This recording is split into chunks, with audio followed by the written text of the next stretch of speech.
What's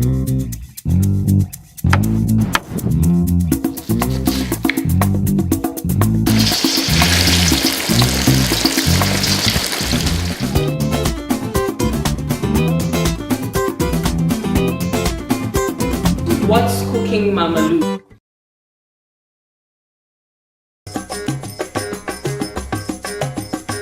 Now when I say beef sauce, rice and stew with a slight twist, we are using minced beef, which I'm going to season and make into beef balls. Then we're going to cook the beef balls in a mushroom sauce. That's spicy, a blend of what we have and what is Western.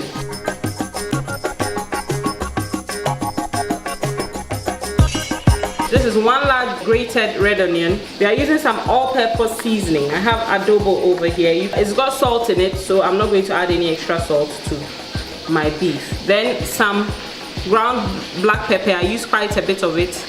And lastly, some nutmeg. Some people put breadcrumbs to bind. Some people add an egg. I find that as simple as possible because I'm going to put it in the sauce anyway. So looks like a lot, but don't be perturbed. Grate some nutmeg, maybe a quarter of what I have in here. We put the onion. I'm going to put some all-purpose seasoning. That will be about maybe a tablespoon and a bit. And that's a kilo of minced meat. So you need some wrist action here to break up the minced meat and make sure everything is mixed in. And I'm going to shape it into balls.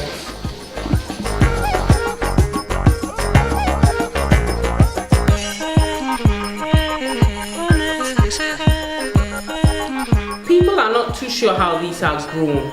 A lot of people kind of shy away from them. They are exotic, they are foreign to us. They are not like the local mushrooms that we use. The natural one is better than this one. But they are not chemicals. But these are grown without any chemicals on a substrate that is primarily sawdust, millet, rice bran. So do you ever turn up to somebody, do you ever walk up to somebody and then someone will say, no, I don't want it, and turn away?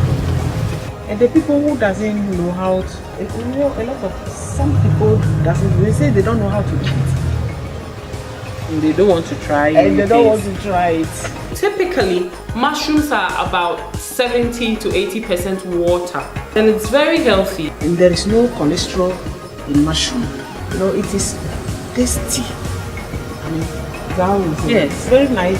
It is very tasty, like the natural one. What do you use it for? What do you use it for yourself? What do you use it for? I use it for stew, sweet or kutumbu stew with agusi or spinach. Okay. For agusi with the mushroom. Wow, it's very nice. What's cooking, Mama Lou? Alright, so we are going to continue with our beef in mushroom sauce. Once you cook them, they shrink because it contracts and then you have smaller sizes. So make them slightly bigger than you want the final size to be. We have the beef balls ready. So what we're going to do now is to saute the mushrooms to expel most of the water and to concentrate the flavor of the mushrooms. Then we'll use it in our sauce, okay? And all it takes is just saute them, and they will shrink because they're mostly water. They're going to shrink, and you have like half what you have in here, okay? Make sure you don't crowd the pan, overcrowd the pan. A little butter, and then just a knob of butter like that, like maybe half a teaspoon, and a little salt.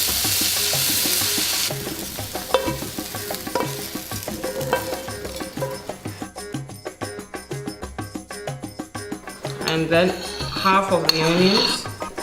I have some chopped chilies, a little salt, and some water. I'll show you how it looks like in a little while.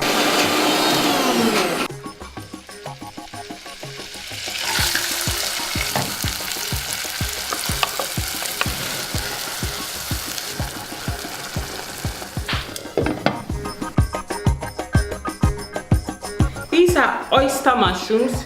Some are larger, some are smaller, With the small ones you don't need to, but if you have larger ones you can just rip them apart like that. And so if you want to cook them, the best way to do that would be to saute them in a hot pan and with a little butter and maybe some chopped parsley. You can have that for breakfast with toast, you can have it as a side dish with rice, you can put it in a sauce, you can even use it in soup if you want, or stew, or okra stew especially is very good with it. I like it that way. Because mushrooms are full of water, typically you wouldn't want to dump them in a bowl of water and wash them. If you do, you would want to put it in between 2 tea towels, you know, like 2 napkins like that, and pat it dry and take the moisture, or use paper towels, whichever, and just dab the excess moisture off them. But normally those who pick the oyster mushrooms, make sure they are nice and clean. You can use a brush if you want and just brush off any excess dust, but this is clean.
And garlic and parsley.